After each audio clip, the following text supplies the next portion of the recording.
Au printemps 1912, le monde a assisté au départ de ce que beaucoup considéraient comme le plus grand triomphe de l'humanité sur l'océan. C'était un navire différent de tous les autres, un palais flottant qui s'étendait sur les eaux de Southampton avec l'assurance d'un empire à l'apogée de sa puissance. La White Star Line avait passé des années à construire ce monument à l'ingéniosité humaine dans les chantiers navals de Belfast, investissant des ressources équivalentes à des milliards en monnaie actuelle dans chaque rivet, chaque poutre, chaque finition luxueuse qui ornerait ses ponts. Lorsqu'il a finalement largué les amarres ce matin d'avril, il emportait avec lui non seulement des passagers et du fret, mais aussi les rêves même d'une époque qui croyait que rien n'était hors de sa portée.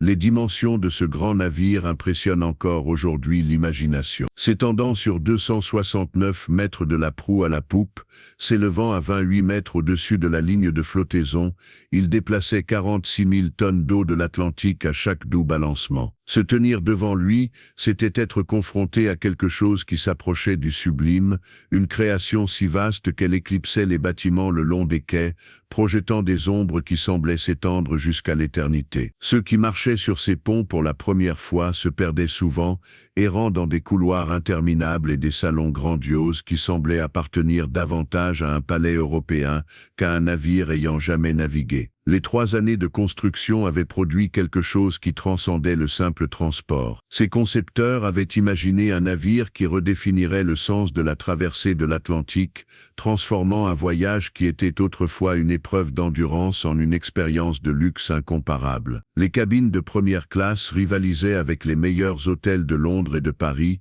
avec des salles à manger où des lustres en cristal projetaient une lumière prismatique sur des tables dressées avec de l'argenterie et de la porcelaine fine, où des orchestres jouaient pendant que les passagers dégustaient des plats préparés par des chefs recrutés dans les établissements les plus prestigieux d'Europe. Il y avait des salons fumeurs recouverts du plus riche acajou, des salles de lecture où la lumière du soleil pénétrait par des fenêtres en verre ouvragé, et une piscine qui semblait incroyablement extravagante pour un navire en haute mer. Mais la splendeur s'étendait au-delà des salons dorés de la première classe. Les passagers de deuxième classe bénéficiaient d'un hébergement qui aurait été considéré comme luxueux sur la plupart des navires de l'époque, avec des cabines confortables, des salons élégants et une qualité de service qui reflétait l'engagement du navire envers l'excellence à tous les niveaux. Même ceux qui voyageaient en 3e classe, les immigrants et les familles de travailleurs en route vers une nouvelle vie en Amérique, trouvaient des conditions bien supérieures à ce qu'ils pouvaient espérer,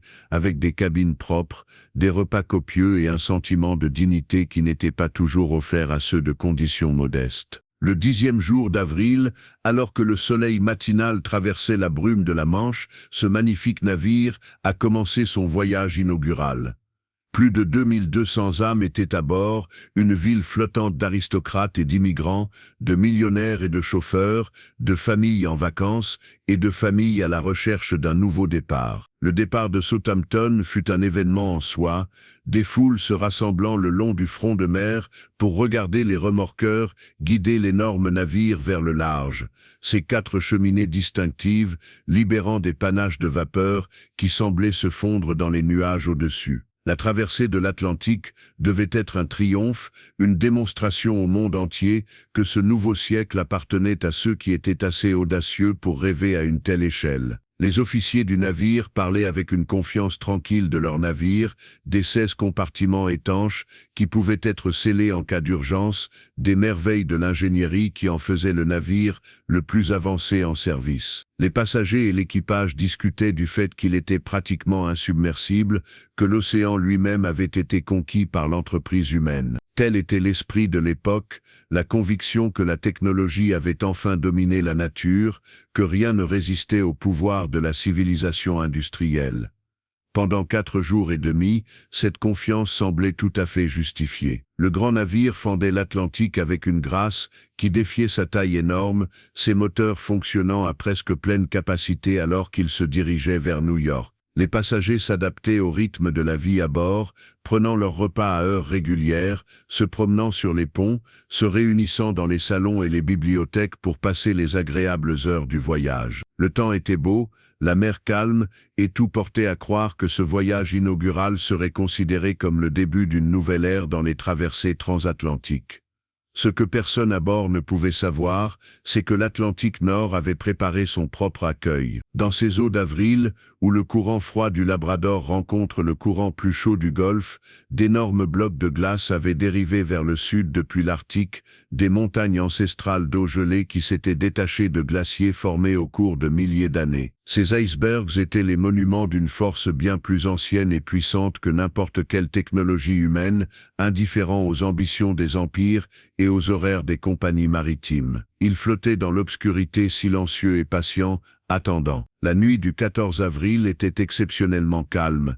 La mer était plate et vitreuse, reflétant les innombrables étoiles qui brillaient haut dans un ciel sans lune. Cette absence de vent et de vagues, qui pouvait sembler être une bénédiction, était en fait une malédiction, car elle signifiait qu'il n'y avait pas d'écume blanche révélatrice venant se briser contre les icebergs qui parsemaient la route du navire. Les vigies dans le nid de pie plissaient les yeux dans l'obscurité, mais sans jumelles, qui avaient été inexplicablement laissées à Southampton, ils ne pouvaient qu'observer et espérer apercevoir le danger à temps. La collision, lorsqu'elle se produisit, fut presque douce. À minuit moins 20, un iceberg massif surgit soudainement de l'obscurité, son volume sous l'eau étant beaucoup plus important que la partie visible au-dessus. Les officiers sur le pont réagirent immédiatement, ordonnant un virage brusque à bâbord et la marche arrière à pleine puissance, mais l'élan du navire était trop important. L'iceberg a raclé le côté tribord, un contact qui n'a duré que 10 secondes, mais qui a ouvert des fissures dans la coque sur une centaine de mètres à l'avant du navire. Sous la ligne de flottaison, les compartiments censés être étanches ont commencé à se remplir d'eau, l'eau de mer s'engouffrant plus vite que les pompes ne pouvaient la refouler. Dans l'immédiat, de nombreux passagers ont à peine senti une secousse. Certains ont été réveillés par un léger soubresaut, d'autres ont dormi sans s'en apercevoir. L'orchestre du navire a continué à jouer dans le salon de première classe et les stewards faisaient leur ronde comme si de rien n'était. Mais dans les entrailles du navire, dans les cales, les salles des machines et les quartiers de l'équipage près de la proue, des hommes mouraient déjà, piégés par l'eau qui envahissait les lieux. La salle du courrier s'est inondée en quelques minutes, des lettres et des colis provenant de 2 continents tourbillonnant dans l'eau sombre. Le cours de squash, où les passagers avaient joué quelques heures auparavant, est devenu un tombeau sous-marin. Le concepteur du navire était à bord pour ce voyage inaugural, et moins d'1 heure après la collision, il a rendu son verdict au capitaine, le navire allait couler et personne ne pouvait rien faire pour l'empêcher. Le calcul était simple et terrible, de nombreux compartiments étaient en train de se remplir d'eau, le poids de l'eau tirant la proue vers le bas, permettant à la mer de déborder par-dessus les cloisons étanches, compartiment après compartiment. Le grand navire avait peut-être 2 heures, peut-être 3, avant de glisser complètement sous les vagues. Ce qui suivit fut l'une des heures les plus sombres de l'histoire de la navigation maritime. Le navire transportait plus de 2200 âmes, mais ses canaux de sauvetage ne pouvaient en accueillir qu'un peu plus de la moitié. Il ne s'agissait pas de négligence, mais d'une pratique courante à l'époque, les réglementations n'ayant pas suivi l'énorme croissance de la taille des navires. Les officiers ont dû faire face à des choix impossibles lorsqu'ils ont préparé les canaux pour la mise à l'eau, et dans le chaos et la confusion de ces heures terribles, de nombreux canaux ont été mis à l'eau à moitié vides. Les femmes et les enfants avaient la priorité, les passagers de première classe étaient embarqués avant ceux de 3e classe, et de nombreux hommes se sont résignés à mourir avec une dignité dont on se souviendra pendant des générations. Parmi les plus de 2000 passagers à bord se trouvait un fonctionnaire japonais nommé Masabumi Osono, un fonctionnaire du ministère des Transports qui rentrait chez lui après un long séjour en Russie. Il voyageait en 2e classe, un homme discret qui restait réservé, observant la grandeur du navire et la diversité de ses passagers avec le regard attentif de quelqu'un habitué à remarquer les détails. Lorsque l'alarme retentit cette nuit-là, il suivit les autres vers le pont, incertain de ce qui se passait mais pressentant que quelque chose avait terriblement mal tourné. La scène qui s'offrit à lui était celle d'une panique contrôlée. Les officiers faisaient monter les femmes et les enfants dans les canots, les membres d'équipage se débattaient avec des cordes et des nœuds, et les passagers en pyjama erraient, désorientés, beaucoup refusant encore de croire que le navire insubmersible pouvait réellement être en danger. Osono regardait les canots être mis à l'eau les uns après les autres, souvent avec des sièges vides, le chaos du moment rendant impossible tout embarquement organisé. En tant que passager de deuxième classe et étranger de surcroît, il se retrouva poussé sur le côté, confondu à un moment donné avec un passager de troisième classe et empêché de monter à bord d'un canot. Alors que la proue du navire s'enfonçait de plus en plus et que la poupe s'élevait vers les étoiles, Osono se retrouva face à la mort. Il pensa à sa femme et à ses enfants qui l'attendaient au Japon, à la carrière qui l'avait amené à l'autre bout du monde, à tous les petits moments de la vie qu'il ne connaîtrait plus jamais. Le froid mordait déjà, l'eau montait de plus en plus sur le pont, et il semblait que son histoire s'achèverait là, dans l'Atlantique Nord, comme une victime anonyme de plus d'une catastrophe sans précédent. Puis, dans les dernières minutes désespérées, une voix a crié qu'il y avait de la place pour 2 personnes supplémentaires dans un canot de sauvetage à proximité. Un homme s'est précipité vers l'avant et a sauté sans hésiter. Osono, son instinct de survie l'emportant sur sa résignation, l'a suivi. Il est tombé dans le canot parmi des inconnus, le cœur battant à tout rompre, le souffle court. Il était vivant. Il avait saisi sa chance de survie lorsqu'elle s'était présentée, et tandis que les rames éloignaient le canot de sauvetage du navire en train de couler, il observa le drame de la catastrophe se dérouler depuis la relative sécurité du petit bateau. Les derniers instants du grand navire furent observés par ceux qui se trouvaient dans les canots de sauvetage avec un mélange d'horreur et d'admiration. La poupe se soulevait de plus en plus tandis que la proue disparaissait sous la surface, les hélices massives sortant complètement de l'eau. Les lumières électriques, qui avaient brûlé pendant toute la crise, finirent par clignoter et s'éteindre, plongeant la scène dans une obscurité seulement rompue par les étoiles et les cris de ceux qui étaient encore à bord. Puis, dans un bruit de tonnerre, le navire se brisa entre la 3e et la 4e cheminée, la partie avant se détachant et coulant à pic, tandis que la poupe tanguait brièvement avant de suivre. À 2h20 du matin, un peu plus de 2 heures après la collision, il avait complètement disparu, ne laissant derrière lui que des débris et les cris des mourants. Plus de 1500 personnes périrent cette nuit-là, ce qui en fait l'un des naufrages les plus meurtriers de l'histoire. Elles moururent noyées, d'hypothermie ou des suites de blessures subies lors du naufrage. Certaines périrent dans leur cabine, piégées par des portes verrouillées ou la montée des eaux. D'autres moururent dans l'eau, appelant à l'aide, mais aucun secours n'arriva à temps. Les canots de sauvetage,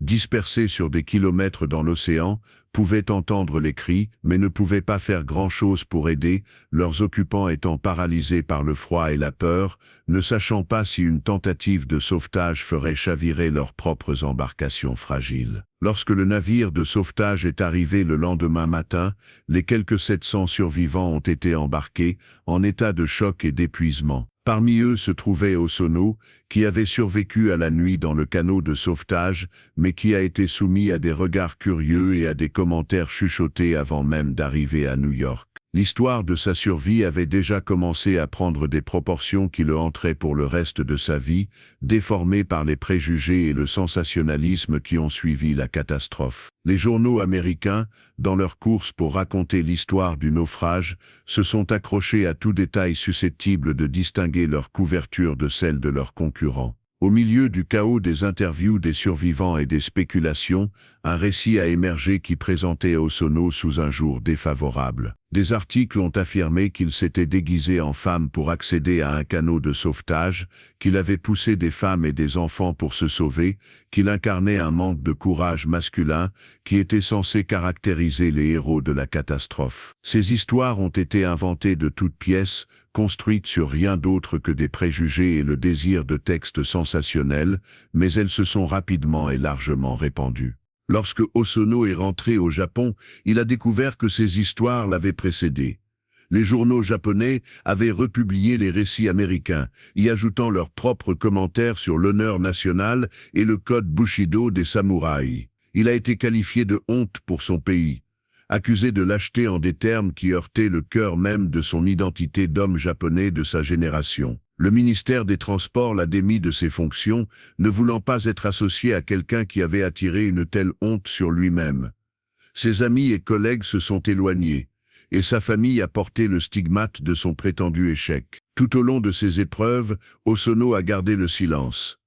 Il ne s'est pas défendu publiquement, n'a pas écrit de lettres aux journaux, n'a pas tenté de rétablir la vérité. Peut-être pensait-il que toute protestation ne ferait qu'attirer davantage l'attention sur l'affaire, ou peut-être le poids de la condamnation publique était-il tout simplement trop lourd à supporter. Il s'est retiré dans la vie privée, portant avec lui le fardeau d'accusations qu'il savait fausses, mais qu'il ne pouvait pas prouver. Le seul témoignage qu'il a laissé est un journal intime, écrit au lendemain de la catastrophe, dans lequel il a décrit les événements de cette nuit-là avec la clarté simple d'un homme qui sait qu'il est en train d'enregistrer quelque chose d'important. Dans ce journal, découvert seulement après sa mort, Hosono expliquait ce qui s'était réellement passé. Il portait une chemise de nuit en soie lorsque l'alarme a retenti, et étant de petite taille, il a très bien pu être confondu avec une femme dans le chaos et l'obscurité. Mais il ne s'était pas déguisé, il n'avait pas prétendu être autre chose que ce qu'il était. Il avait simplement saisi sa chance de survivre lorsqu'elle s'était présentée, en montant dans un canot de sauvetage qui avait de la place pour d'autres passagers. En tant que passager de deuxième classe, il avait suivi les protocoles de l'époque, attendant que les femmes et les enfants de première classe aient embarqué avant de chercher sa propre place dans les canots. Les accusations concernant le canot de sauvetage numéro 13 se sont avérées particulièrement faciles à réfuter une fois la vérité établie. Le marin qui avait prétendu avoir été témoin de la lâcheté de Hosono se trouvait à bord d'un canot complètement différent. Hosono était dans le canot de sauvetage numéro 10, loin de la scène décrite dans le témoignage à charge. Toutes les accusations avaient été construites sur des mensonges et des erreurs d'identification, sur la disposition des observateurs à croire le pire d'un étranger en temps de crise. Mais lorsque la vérité a éclaté, Hosono était mort depuis longtemps, ayant porté le poids d'une honte imméritée jusqu'à sa tombe.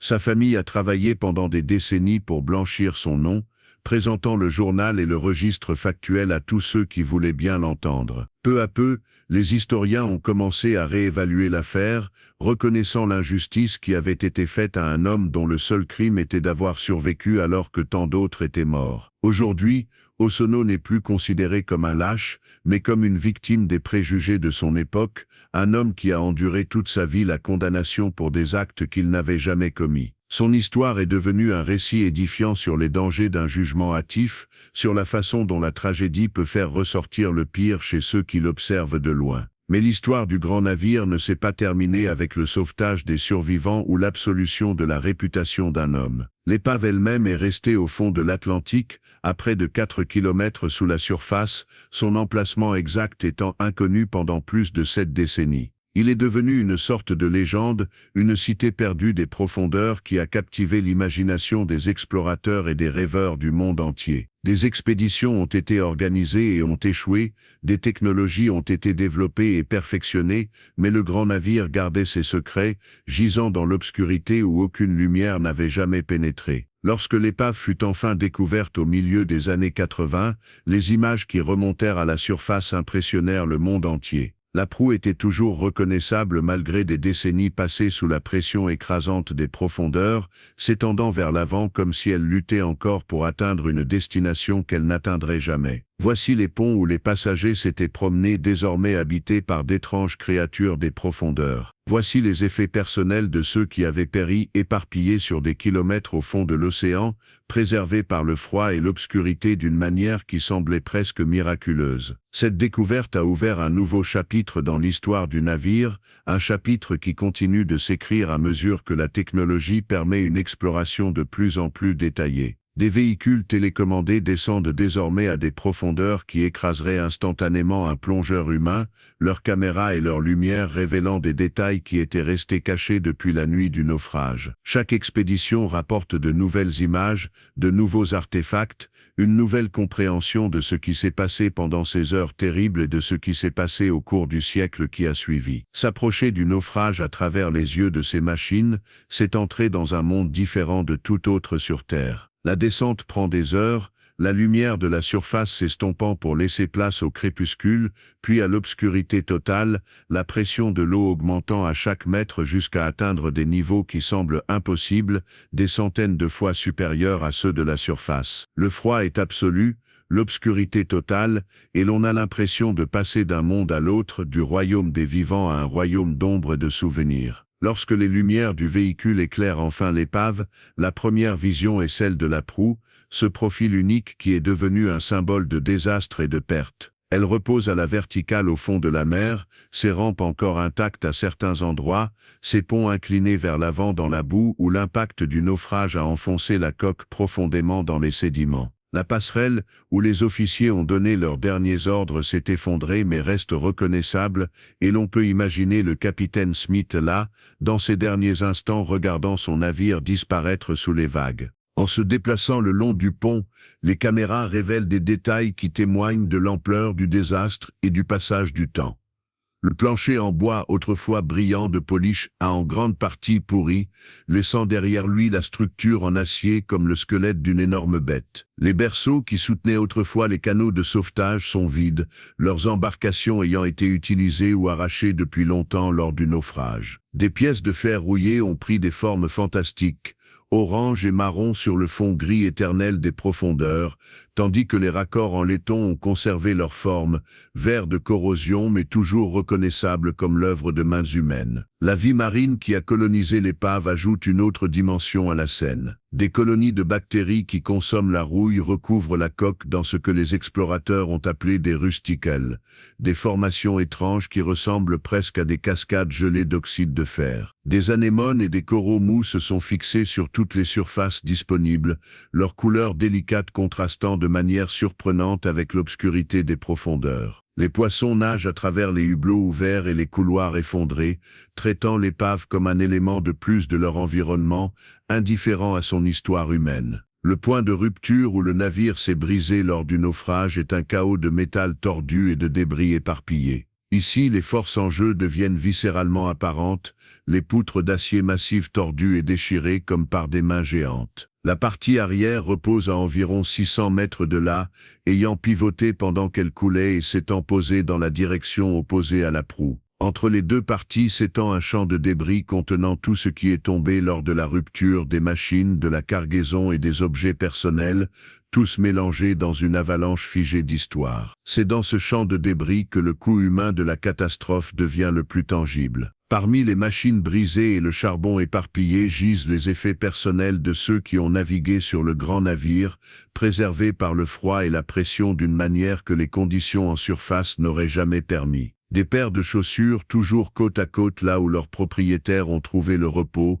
marquent les endroits où des corps reposaient autrefois. Des bouteilles, des assiettes et des effets personnels parsemant les sédiments, chacun étant une fenêtre sur une vie interrompue. Une poupée d'enfant regarde vers le haut de la boue avec ses yeux peints, sa présence presque insupportablement poignante parmi les débris industriels qui l'entourent. Les caméras ont capturé des milliers de ces objets au fil des ans, et les chercheurs les ont catalogués avec le soin d'archéologues documentant un site antique. Ici, une chaise de pont, son bois pourri mais sa structure métallique conservant encore sa forme. Là, un pot de chambre toujours debout comme s'il attendait d'être ramassé. Voici des paquets de cartes, leur encre depuis longtemps effacée, conservée dans des pochettes en cuir qui ont résisté à la pression des profondeurs. Il y a des flacons de parfum et des trousses de rasage, des bijoux et des montres de poche, tous ces petits objets que les gens emportent avec eux lorsqu'ils voyagent, sans jamais imaginer que ces objets pourraient devenir les artefacts d'une tragédie. Le grand escalier, qui était autrefois la pièce maîtresse des cabines de première classe, s'est en grande partie effondré sur lui-même. Les balustres en bois ornés et les panneaux sculptés ont disparu, rongés par les bactéries qui se nourrissent de matière organique même à ces profondeurs. Mais la structure métallique demeure, écho fantomatique de la splendeur qui accueillait autrefois les passagers lorsqu'ils descendaient pour dîner. Certains éléments décoratifs ont survécu, des pièces en bronze et des rampes en fer qui témoignent du savoir-faire qui a présidé à chaque détail de la construction du navire. Il est difficile et dangereux de pénétrer à l'intérieur, même pour des machines.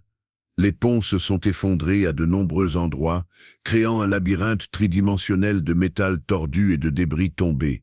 Des courants balayent les couloirs, transportant des sédiments qui peuvent réduire la visibilité à néant en quelques secondes. La pression signifie que toute défaillance de l'équipement serait catastrophique, laissant les véhicules coûteux coincés dans l'obscurité pour toujours. Pourtant, les explorateurs s'enfoncent de plus en plus profondément dans l'épave, poussés par le désir de documenter et de comprendre avant que l'océan ne réclame complètement son prix. Ce qu'ils ont trouvé à l'intérieur confirme à la fois le luxe du navire et le chaos de sa fin. Dans les cabines de première classe, on peut encore apercevoir les restes de meubles opulents, des fragments de bois sculptés et des ornements qui témoignent de la richesse de ceux qui voyageaient dans cette partie du navire. Les bagages gisent éparpillés là où ils sont tombés, certains coffres encore fermés et contenant vraisemblablement les effets personnels de passagers qui n'ont jamais eu la chance de les déballer. Dans une cabine, un coffre-fort est ouvert, son contenu ayant été retiré ou dispersé depuis longtemps, rappelant que même dans le désastre, certains ont tenté de sauver leurs objets de valeur. Les zones de deuxième et troisième classe racontent des histoires différentes. Ici, les logements étaient plus simples, les effets personnels plus modestes, mais non moins évocateurs des vies qui ont été vécues. Des couchettes sont encore adossées au mur, leurs literies pourries, leur structure conservant encore la forme des places où des familles ont dormi lors de leur dernière nuit de vie. Des objets personnels sont éparpillés sur le sol, mélangés aux débris du naufrage, créant un enchevêtrement d'objets domestiques et de débris industriels qui reflètent en quelque sorte la nature aléatoire du désastre. Les cuisines et les garde-manger ont livré certains des artefacts les mieux conservés, leur contenu ayant été protégé par le froid et l'environnement pauvre en oxygène. Des assiettes et des couverts, des casseroles et des poêles, des bouteilles et des récipients de toutes sortes ont été retrouvés dans un état remarquable, beaucoup arborant encore le logo de la compagnie maritime ou les noms des fournisseurs qui approvisionnaient le navire. Ces objets témoignent de l'effort logistique colossal nécessaire pour nourrir 2000 personnes pendant une semaine en mer, des centaines d'employés qui travaillaient dans ces espaces pour préparer des repas qui ne seraient jamais servis. Les salles des machines, situées dans les profondeurs du navire, comptent parmi les espaces les plus impressionnants à explorer. Les moteurs massifs qui propulsaient le navire sont toujours à leur place, recouverts de sédiments et de végétation marine, mais reconnaissables comme les merveilles technologiques qu'ils étaient. Les chaudières qui produisaient la vapeur, les pistons et les arbres qui transféraient la puissance aux hélices, toute la machinerie complexe de l'ingénierie du début du XXe siècle reste un témoignage du savoir-faire de ceux qui l'ont conçue et construite. À leur époque, ces moteurs étaient le cœur battant du navire, et même dans la mort, ils imposent une sorte de respect. Les cales contenaient la raison commerciale du voyage, les marchandises et les matériaux transportés entre les continents dans le cadre des réseaux commerciaux mondiaux de l'époque. Une grande partie de cette cargaison a pourri ou s'est corrodée, mais certains articles ont survécu dans un état remarquable. Des caisses de vin et de spiritueux, dont les bouteilles étaient encore scellées, ont été récupérées et même ouvertes, leur contenu s'étant avéré encore buvable après un siècle au fond de la mer. Des cargaisons plus banales, des machines, des tissus et les 1000 autres produits de la civilisation industrielle jonchent les cales, offrant un aperçu du commerce du début du XXe siècle. Les restes humains ont en grande partie disparu au cours du siècle qui a suivi le naufrage, consumés par les mêmes processus biologiques qui rongent lentement le navire lui-même. Mais les traces des morts subsistent sous la forme de leurs effets personnels, leurs chaussures, leurs vêtements et leurs objets personnels marquant les endroits où ils ont trouvé leur dernier repos. Ces témoins silencieux de la tragédie sont traités avec un soin particulier par les explorateurs, documentés mais non perturbés, leur présence rappelant constamment le coût humain qui sous-tend tout l'intérêt technologique et historique du naufrage. Chaque expédition sur le site du naufrage révèle de nouveaux détails, mais documente également sa détérioration continue. Le navire s'effondre lentement sous son propre poids et sous l'attaque implacable des bactéries qui consomment le fer. Des sections qui étaient intactes lors de visites précédentes se sont effondrées, des couloirs autrefois praticables sont désormais bloqués, et la structure générale devient moins stable chaque année qui passe. Les scientifiques estiment que l'épave pourrait s'effondrer complètement d'ici quelques décennies, le grand navire finissant par céder aux forces qui le rongent depuis la nuit où il a coulé. Cette destruction imminente a stimulé les efforts visant à documenter l'épave avec toujours plus de détails. Les expéditions les plus récentes utilisent une technologie d'imagerie avancée pour créer des cartes tridimensionnelles de l'ensemble du site, capturant chaque angle de chaque artefact, chaque contour de chaque pont effondré. Ces recréations numériques préserveront le navire bien après que l'épave physique se soit effondrée en poussière, permettant aux générations futures d'explorer le site en réalité virtuelle, de marcher sur les ponts comme les passagers le faisaient autrefois, de descendre dans les cales où les travailleurs peinaient autrefois. Les artefacts qui ont été récupérés de l'épave ont trouvé refuge dans des musées du monde entier où ils servent de lien tangible à une catastrophe qui est devenue presque mythologique dans l'imaginaire collectif. Un morceau de charbon provenant des soutes, un fragment de porcelaine provenant de la salle à manger, un objet personnel ayant appartenu à un passager dont le nom est désormais connu de l'histoire, chacun de ces objets porte le poids de l'histoire qu'il représente. Les visiteurs se tiennent devant les vitrines et contemplent le fossé entre la normalité de ces objets et les circonstances extraordinaires qui les ont ramenés à la surface. L'histoire du grand navire a été racontée d'innombrables fois dans des livres et des films, dans des documentaires et des émissions spéciales à la télévision, dans des articles universitaires et des publications grand public. Pourtant, d'une certaine manière, elle ne perd jamais son pouvoir d'émouvoir et de fasciner. C'est peut-être parce que cette catastrophe touche à tant de thèmes qui définissent l'existence humaine, l'ambition et l'arrogance, la technologie et la nature, la classe et l'égalité, l'héroïsme et la lâcheté, l'amour et la perte. Le navire est devenu un symbole, un point de référence qui transcende son moment historique spécifique pour parler de quelque chose d'universel sur la condition humaine.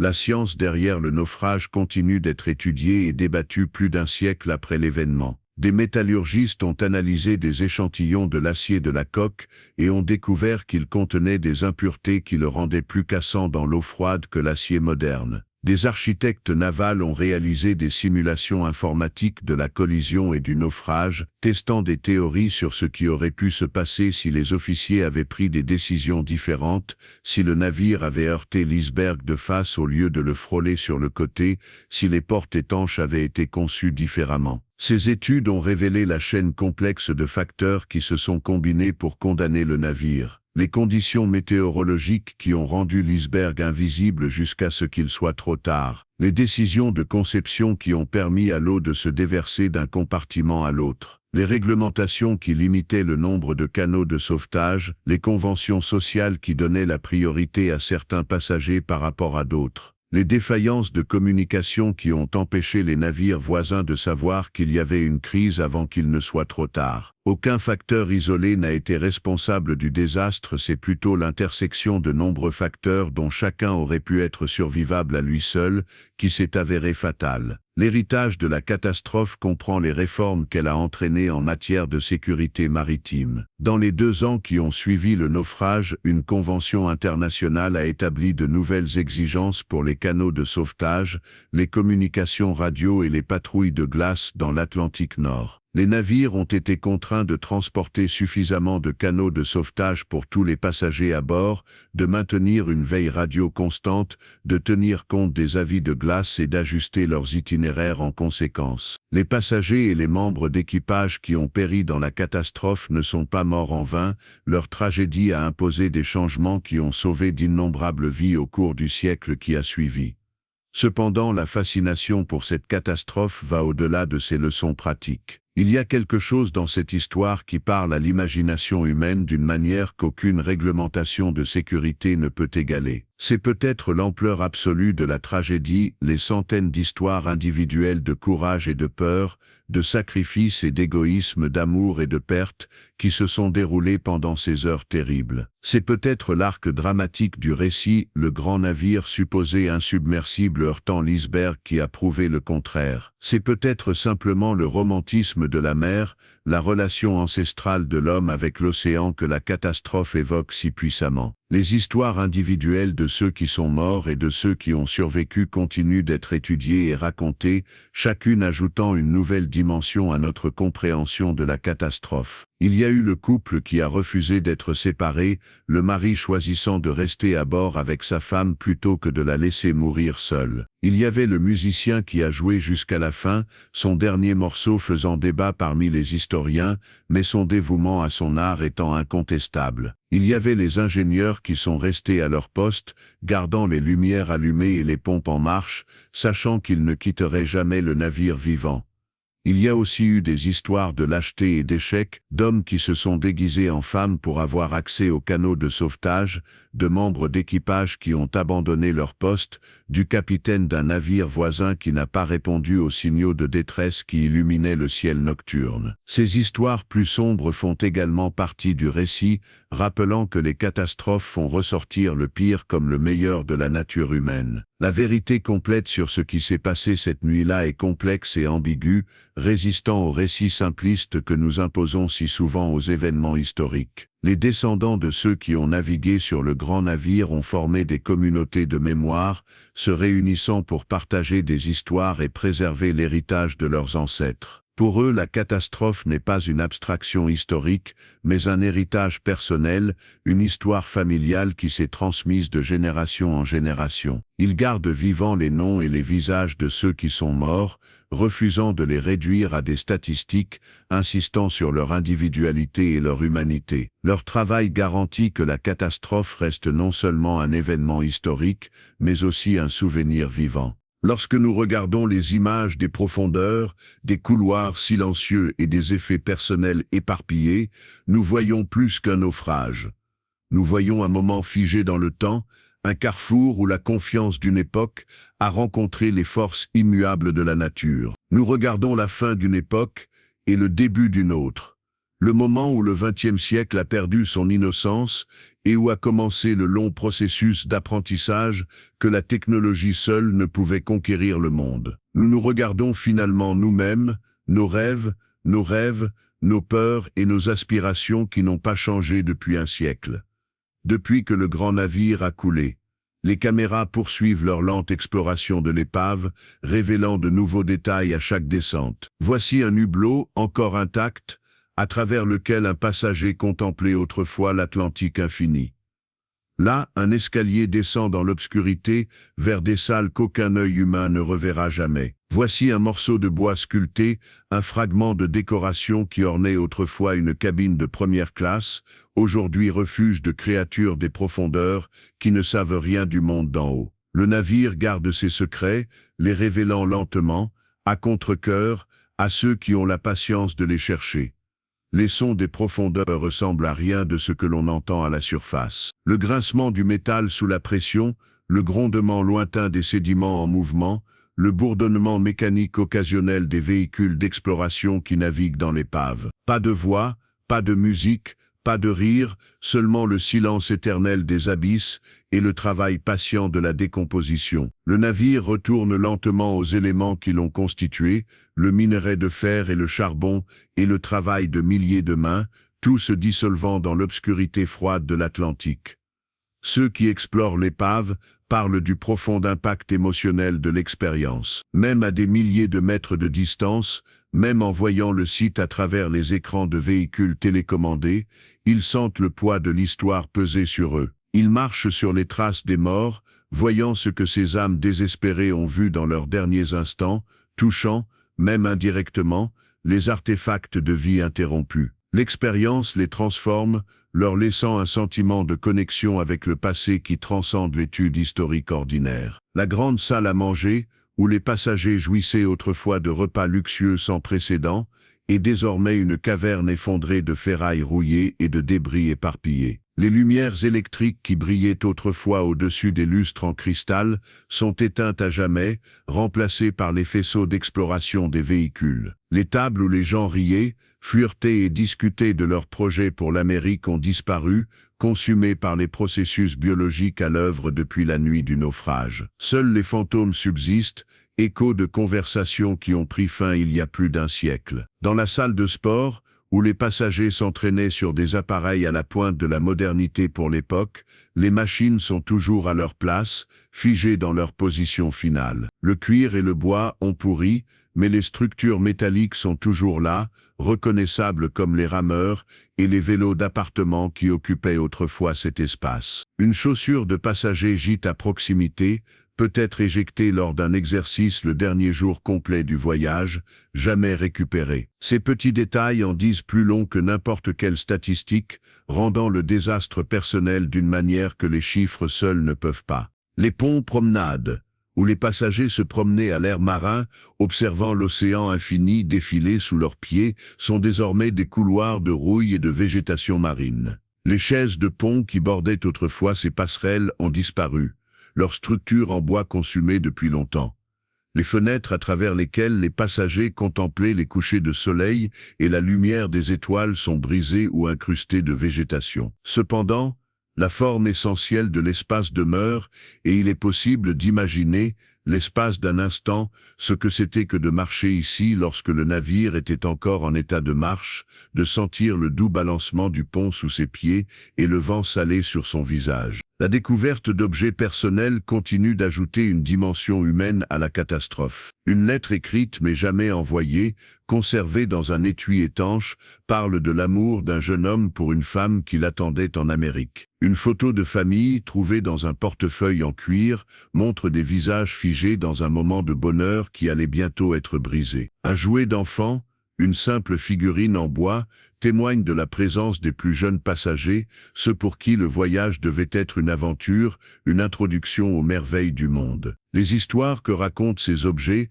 sont parfois dévastatrices, parfois mystérieuses, parfois simplement banales. Voici un trousseau de clés, toujours sur son porte-clés, peut-être celui d'une maison qui a attendu en vain le retour de son propriétaire. Là, une paire de lunettes, soigneusement pliées comme si son propriétaire espérait la récupérer. Voici un porte-documents en cuir, son contenu répandu au fond de la mer, des documents et des papiers qui représentaient autrefois toute l'activité professionnelle de quelqu'un et qui sont désormais la proie des bactéries. Chaque objet est un fragment d'une histoire plus grande, une pièce du puzzle qui nous aide à comprendre la réalité humaine du désastre. La salle du courrier du navire contenait des milliers de lettres et de colis, la correspondance de 2 continents interrompus en transit. La plupart de ce courrier a été détruit lors du naufrage, consumé par la mer ou dispersé au fond de l'océan. Mais certaines pièces ont été récupérées, leur contenu révélé après des décennies d'obscurité. Lettres d'amour et correspondances commerciales, nouvelles familiales et transactions commerciales, toutes les communications ordinaires qui reliaient les gens à travers l'Atlantique, toutes réduites au silence par l'iceberg qui attendait dans l'obscurité. Les cales racontent leurs propres histoires du monde commercial que le navire était censé desservir. Des caisses de pièces automobiles destinées à un marché américain en pleine expansion. Des caisses de tissus fins provenant d'usines européennes. Des caisses de livres et d'œuvres d'art transportées entre collectionneurs. Toutes les preuves matérielles d'une économie mondialisée qui, dès 1912, reliait les nations du monde entier dans des réseaux de commerce et d'échange. La catastrophe a interrompu ces réseaux, causant des pertes financières qui se sont répercutées sur les marchés des 2 côtés de l'Atlantique.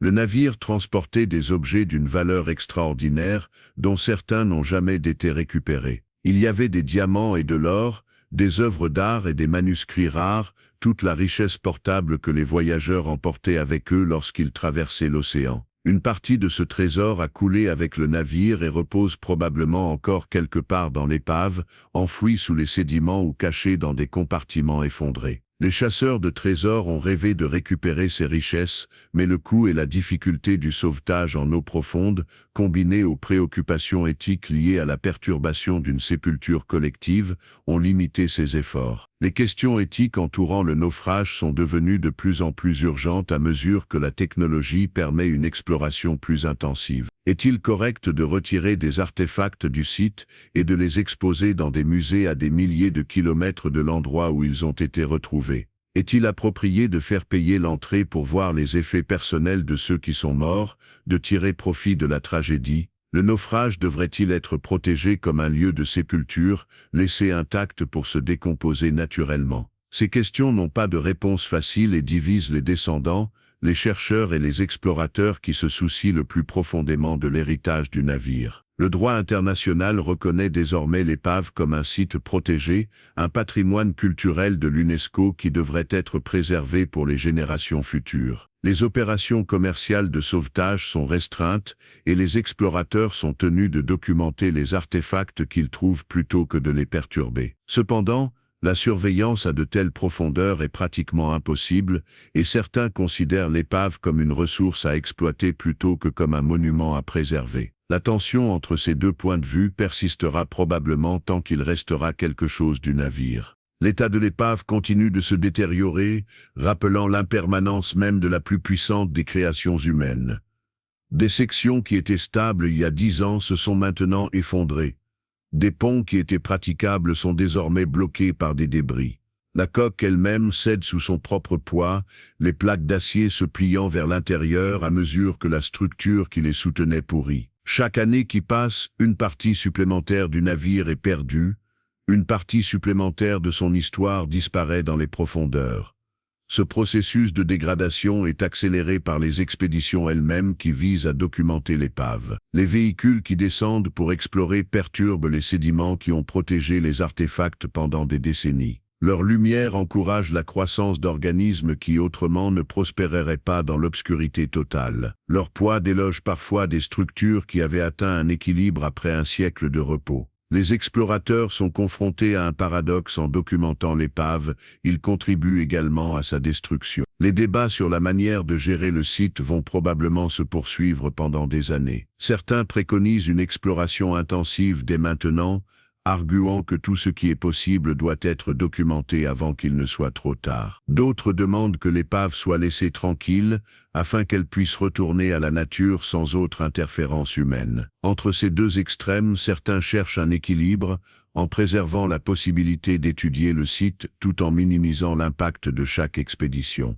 Quelle que soit l'issue de ces débats, la signification de ce grand navire perdurera bien au-delà de l'existence physique de l'épave. L'histoire qu'il raconte est intemporelle, un récit sur l'ambition humaine et les limites du contrôle humain, sur la fragilité de la vie et la persistance de la mémoire. Il n'est pas nécessaire de descendre dans les profondeurs pour comprendre ces vérités, elles sont aussi accessibles dans une bibliothèque ou un musée qu'au fond de l'Atlantique. Pourtant, il y a quelque chose dans l'existence physique de l'épave qui exerce un pouvoir sur l'imagination. Savoir que ces plaques d'acier, ces hublots, ces artefacts sont réellement là, gisant dans l'obscurité où aucune lumière ne pénètre jamais, confère à l'histoire une tangibilité que le récit seul ne peut offrir. L'épave est un mémorial, un lieu sacré qui marque l'endroit où plus de 1500 âmes ont trouvé la mort. Sa destruction éventuelle sera en soi une perte, la suppression définitive d'un lien avec un passé qui s'estompe à chaque année qui passe. En attendant, les images continuent d'affluer des profondeurs.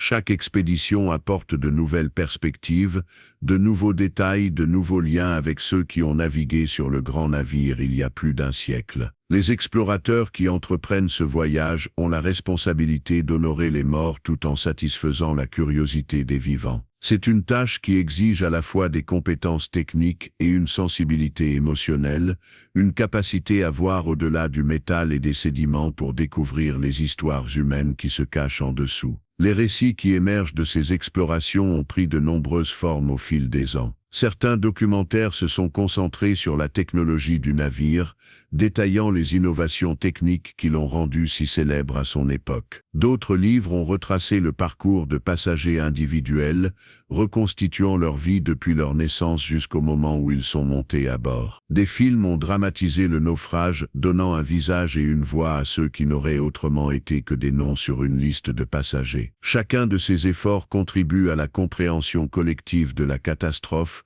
construisant un portrait à la fois plus détaillé et plus émouvant que ne pourrait l'être un seul récit. Les artefacts qui ont été récupérés et exposés sont devenus des objets de pèlerinage pour des millions de personnes. Des files et des files de visiteurs ont défilé devant ces fragments d'histoire, étudiant le logo de la compagnie maritime sur une assiette, le motif sur un morceau de tissu, l'inscription sur une montre de poche. Ils imaginent les mains qui ont autrefois tenu ces objets, les visages qui ont regardé ces motifs, les vies qui ont été vécues autour de ces objets banals devenus extraordinaires uniquement par leur association avec la tragédie. Les musées qui abritent ces collections sont devenus des temples d'une certaine sorte, des lieux où le profane se rapproche du sacré par le poids de la mémoire. L'attrait durable du désastre peut être attribué à de nombreux facteurs. L'époque du navire était celle de l'espoir et du progrès, un moment où il semblait que l'humanité maîtrisait enfin le monde naturel. Le naufrage a détruit cette illusion, démontrant que l'océan restait aussi dangereux et imprévisible qu'il l'avait toujours été. La taille du navire rendait sa perte encore plus impressionnante. Si quelque chose d'aussi vaste et puissant pouvait être détruit par un bloc de glace, alors rien n'était vraiment sûr. La confiance de l'époque édouardienne n'a pas survécu au naufrage, remplacée par une incertitude qui ne ferait que s'accentuer dans les années qui ont suivi. La structure de classe du navire a également eu des répercussions sur les générations suivantes. La division nette entre la première, la deuxième et la troisième classe, et les taux de survie différents qui en ont résulté, ont mis en évidence des inégalités qui semblaient particulièrement brutales en temps de crise. Les femmes et les enfants riches avaient beaucoup plus de chances de survivre que leurs homologues plus pauvres, et les hommes de toutes les classes ont été confrontés à la mort dans des proportions disproportionnées par rapport à leur part dans la population. La catastrophe a mis en évidence les failles de la société édouardienne, révélant un ordre social qui privilégiait certaines vies par rapport à d'autres, même face à la mortalité universelle. Certains aspects du désastre ont également résisté à toute explication facile, semblant toucher à des questions de destin et de hasard qui transcendent tout contexte historique particulier. Pourquoi certains ont-ils survécu tandis que d'autres ont péri ? Pourquoi certains ont-ils pris des décisions qui les ont sauvés, tandis que d'autres ont pris des décisions qui les ont condamnés?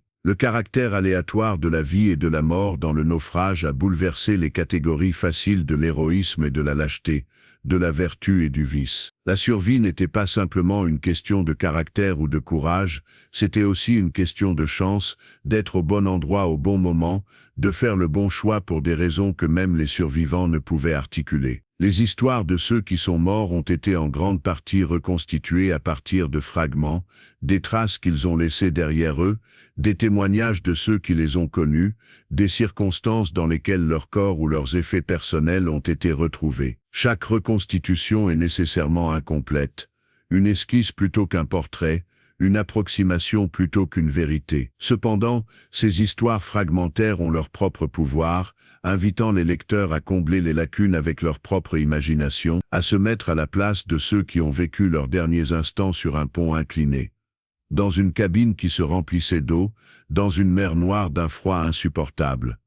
Le navire continue de hanter l'imagination contemporaine comme peu d'autres catastrophes ont réussi à le faire. Il est devenu une référence pour la tragédie elle-même, un raccourci pour évoquer les limites de l'arrogance humaine et l'indifférence de la nature face à l'ambition humaine. Son image a été reproduite d'innombrables fois, dans des peintures et des photographies, dans des films et des émissions de télévision, dans des monuments et des mémoriaux. Il fait désormais partie du vocabulaire commun de la culture mondiale, une histoire que les personnes de toutes les nations et de toutes les origines connaissent et comprennent. Cette universalité est en soi remarquable, preuve de la profondeur avec laquelle cette histoire a pénétré la conscience collective.